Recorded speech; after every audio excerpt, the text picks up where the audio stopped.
So today we have a 50 package route for you guys, 45 stops. We're 50 minutes away from the first location. We're currently 40 miles out. This route was supposed to start at 3:45. We got there by 3:30. We ended up loading up. We're leaving the station right now at 4:04. So it took a very long time. We have a lot of multi-package locations. We have a lot of big packages. I tried to use all the room. I recommend you guys do the same. Always try to organize your packages in the best way possible. Times like today, you barely have anything in the front seat, but the whole trunk is packed full from the 30s to the 40s. Definitely gonna take a while for this one. All right, we made it to the first stop. It is currently 4:48.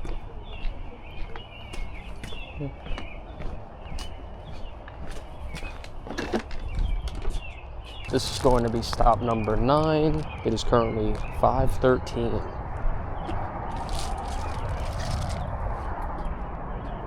We've got our first apartment.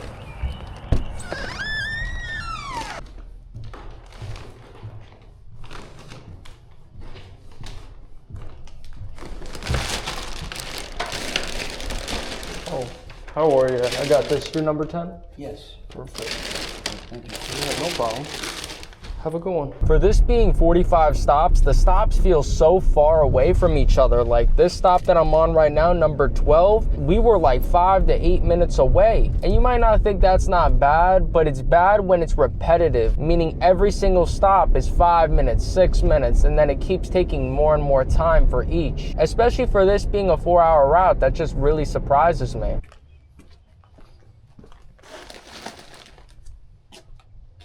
Oh, look at this cool car. This is going to be stop 18. We are trying to get through this route as much as we can. It is just, these stops are far apart. The last stop before this was 6 minutes out.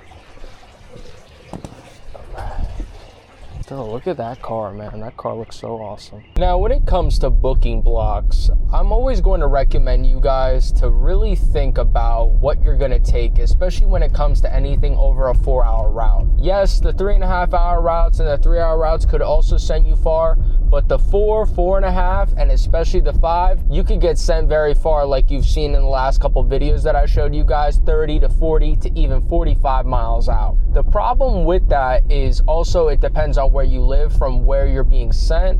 Now, the other thing is if you are booking your block, let's say off a reserve or off a request, which maximum amount of times that I see, they go up to like $125, maybe $127. It is very easy to rack up miles round trip to the warehouse and to home, total mileage for that route to go over 130 miles. Even though you might get a block that's $140, will it be worth it? It really depends, because some of these routes are 50 miles total. Some of these routes are 150 miles. I saw Amazon sent me an email saying because of my excessive mileage from a past route, they're giving me $5.40 extra.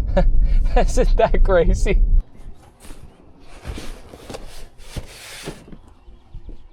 Now, you might be wondering, what is considered excessive mileage for Amazon to give you an extra $5, right? I believe you have to drive close to or over 150 miles total that they sense or they detect that you have drove for that route, and they will send you your $5, maybe $6. Now, I know people say, oh, they get extra money. That is because they're saying to Amazon that they go over the hours for the route time. So if you had a 5-hour route, it started at 5 in the morning, it was supposed to end by 10, it is now 11, 12 o'clock.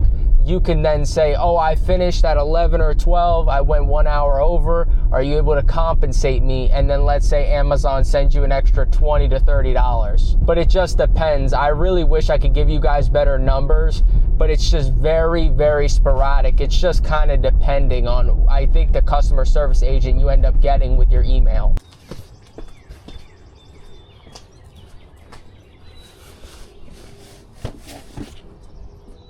This is going to be stop 21. It is currently 6:05.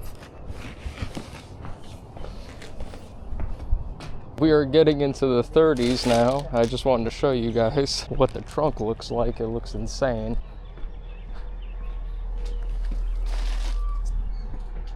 It ended up getting mixed up because I was trying to get out of there as quickly as I could.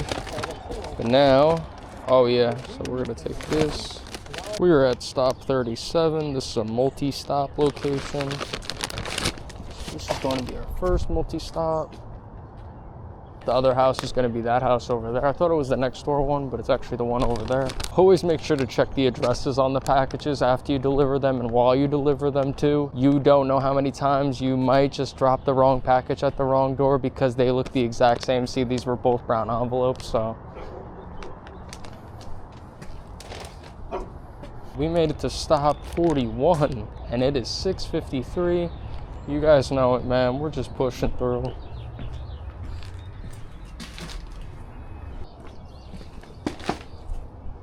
Friends, we are on the last stop. So you know what that means. I am a happy man. Another route done, another route under our belt. 12:02.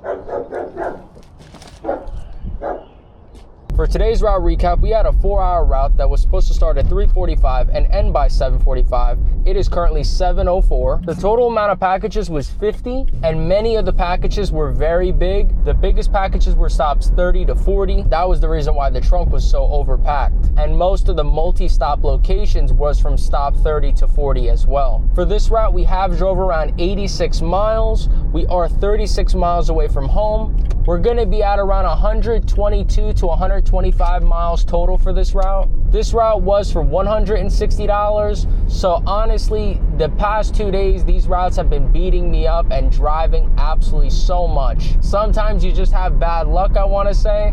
But sometimes, man, Amazon, I get why people get very upset and I get why people make those very angry Reddit and Facebook posts. However, you're going to have bad routes, all right? I'm a true believer. I have done over 100 routes since this year started. I wanted to make a recap on that for you guys to tell you how many routes I've done, how many deliveries I've done. I just wasn't sure if you guys wanted to hear a video like that. Regardless, we're gonna be out here. We're gonna keep trying to get these routes done. To the next route.